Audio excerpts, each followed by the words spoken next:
எல்லாத்துக்குமே தெரியும். இது வந்து என்ஆர்வி. இது எதுக்கு பயன்படுத்துறது அப்படின்னு சொன்னால் ப்ளக்கிங் லைனில் நம்ம பயன்படுத்துவோம். இது வந்து 1 இன்ச்சு. இது என்னன்னு கேட்டோம்னு சொன்னால் வந்து ஒன் சைடு வந்து தண்ணி வரும்போது இப்படி ஓப்பன் ஆகிடும். இந்த மாதிரி ஓப்பன் ஆகிடும். ஆப்போசிட் சைடு வரும்போது இந்த மாதிரி க்ளோஸ் ஆகிடும். தண்ணி வரும்போது ஓப்பன் ஆகும், ஆப்போசிட் சைடு வரும்போது க்ளோஸ் ஆகும். இதில் என்ன டிஸ்அட்வான்டேஜ்னு கேட்டீங்கன்னு சொன்னால் இது வந்து முழுசாக ஓப்பன் ஆகாது, பாதி தான் ஓப்பன் ஆகும். அதுபோக பார்த்தீங்கன்னு சொன்னால் இதோட த்ரெட்டு வந்து சின்ன த்ரெட்டு தான் இருக்கும். இதில் வந்து லீக்கேஜ் அந்த மாதிரி இஷ்யூஸ் எல்லாம் இதில் வரும். இதோட லைஃப் ரொம்ப கம்மியாக இருக்கும். இதுக்கு பார்த்தீங்கன்னா இதுவுமே என்ஆர்பி தான். இது வந்து பால் என்ஆர்பி. இதில் பார்த்தீங்கன்னு சொன்னால் உங்களுக்கு பார்த்தீங்கன்னா த்ரெட்டு வந்து ஃபுல்லாக இருக்கும். ஃபுல்லாக நீங்கள் வந்து மரையை ஏற்றிக்கலாம். அதுபோக என்னென்னு கேட்டிங்கன்னு சொன்னால் இதில் வந்து ப்ரெஷர் வந்து நல்லாவே ஓப்பன் ஆகும். ப்ரெஷர் பார்த்தீங்கன்னு சொன்னால் எப்படி பாருங்கள், ஃபுல்லாகவே 1 இன்ச்சுக்கு 1 இன்ச்சு வரும்.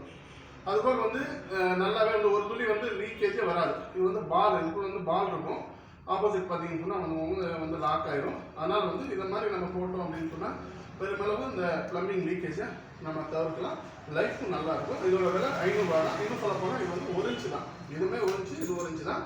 இந்த மாதிரி மார்க்கெட்டில் கிடைக்குது, வாங்கி யூஸ் பண்ணுங்கள் ஃப்ரெண்ட்ஸ். Okay, thank you.